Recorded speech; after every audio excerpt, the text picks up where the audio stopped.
can't replace the federal funding. It's too large.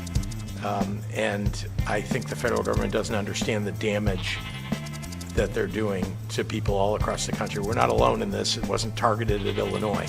This is all across the United States, and it's billions of dollars. Illinois Governor J.B. Pritzker yesterday talking about the possibility of frozen federal tax funds to the state of Illinois and elsewhere as the budget season kicking off in Illinois next month, with Governor J.B. Pritzker set to deliver his spending plan.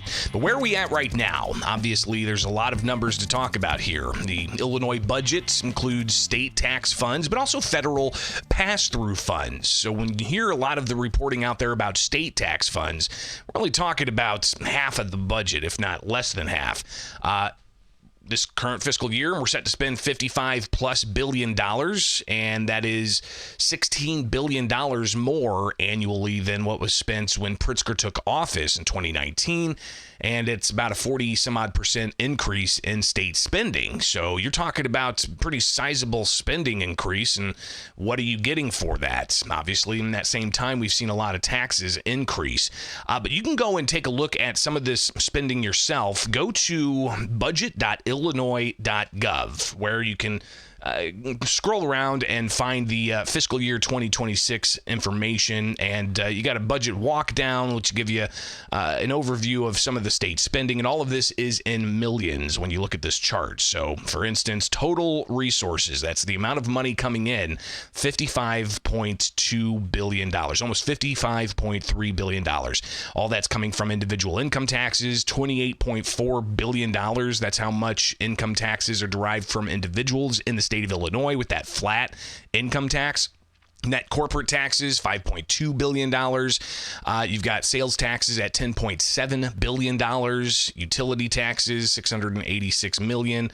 And other sources at $3.2 billion. So total state sources, $48.3 billion in different types of revenue streams. Then you get other state sources like lottery, gaming, adult use cannabis, $122 million in taxes from that, $281 million in sports wagering, and then other transfers of $1.3 billion, and that could be coming from different funds. So altogether, total state resources, $51 billion.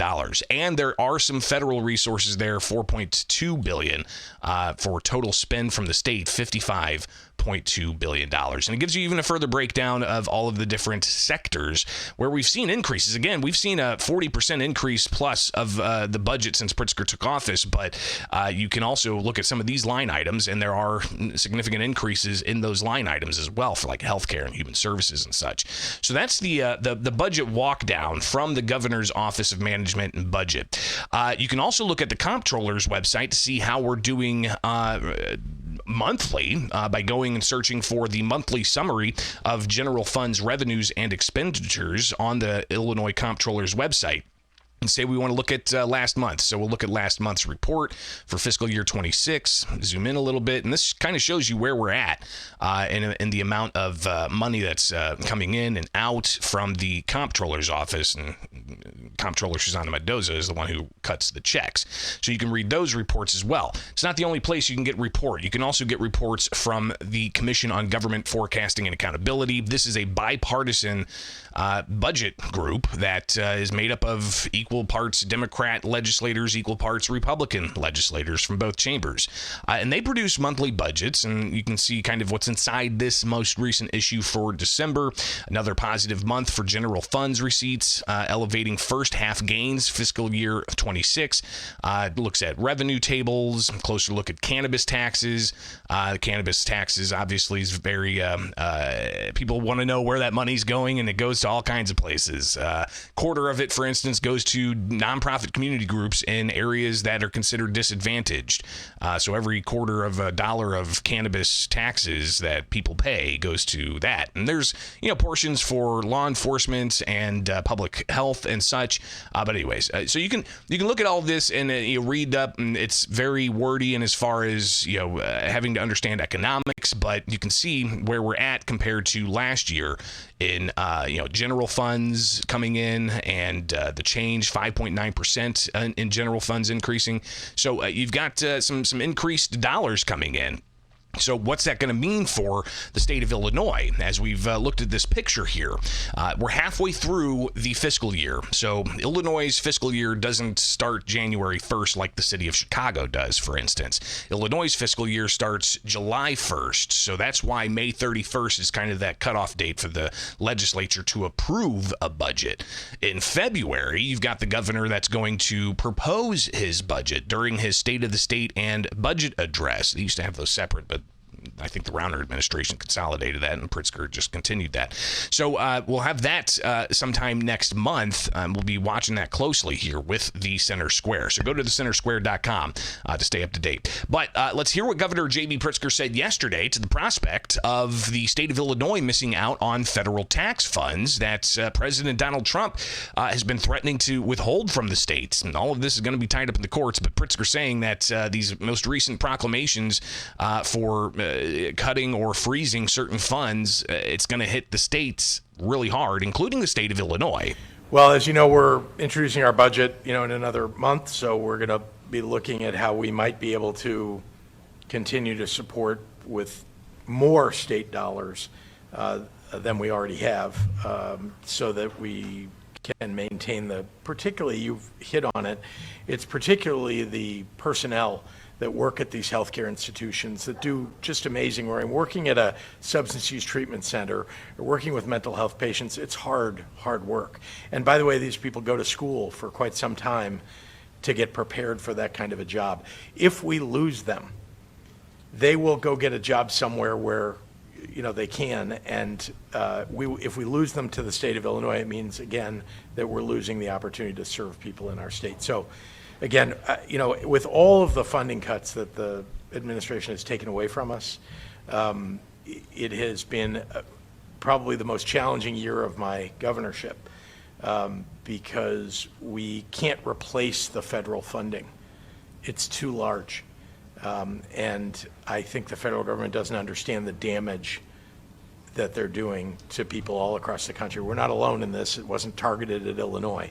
This is all across the United States, and it's billions of dollars. Now, Governor J.B. Pritzker, of course, has proposed increasing taxes on the wealthy. He put a lot of his own money politically into the income tax change that was proposed to voters but rejected back in 2020.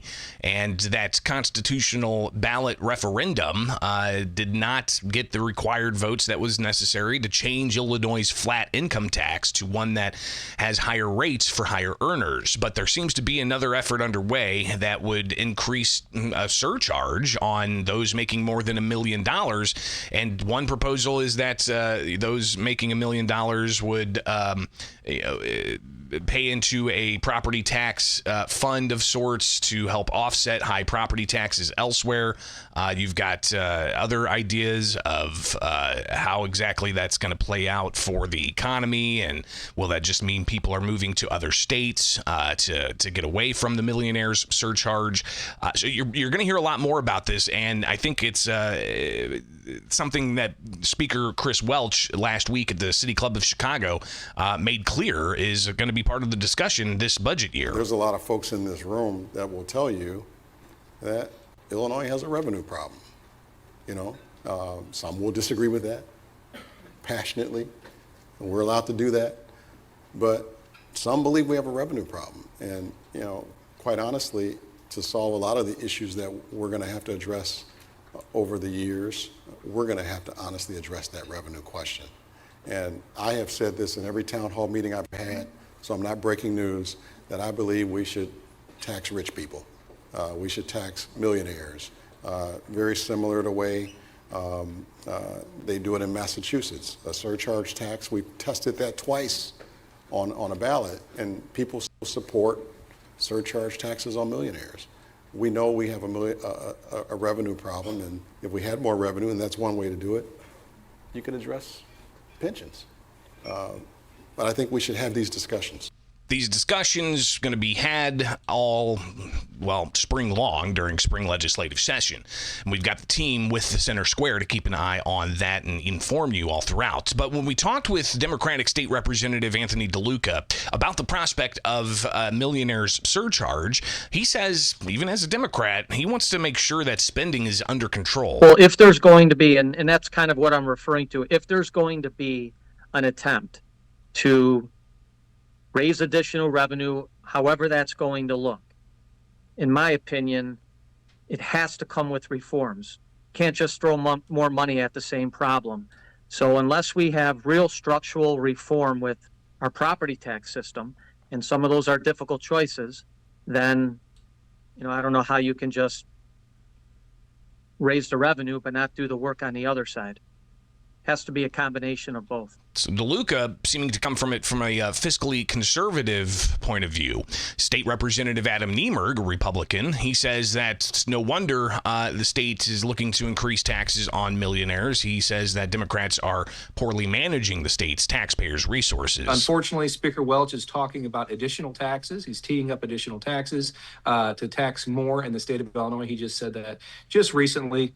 About raising taxes. I think he told you that they're going to look at raising taxes. So instead of cutting costs, cutting spending, they continue to look at tax and spend. So the State House going to be full force, not this month per se, but a little bit next month, definitely in March and April, and May is going to be an absolute marathon session to come together for a budget, right? But in the meantime, you're going to hear all kinds of other issues being brought up, including the issue of property taxes. State Senator Willie Preston, he had a news conference earlier this week in Springfield, and he talked about a new group he's wanting to start to ensure that there's focus on property tax fairness in a state that has the highest property taxes in the nation. When it happens, the family doesn't just lose the house, they lose all of the equity in the home, sometimes a lifetime of work, while investors walk away with a profit. Let me emphasize what this bill does not do.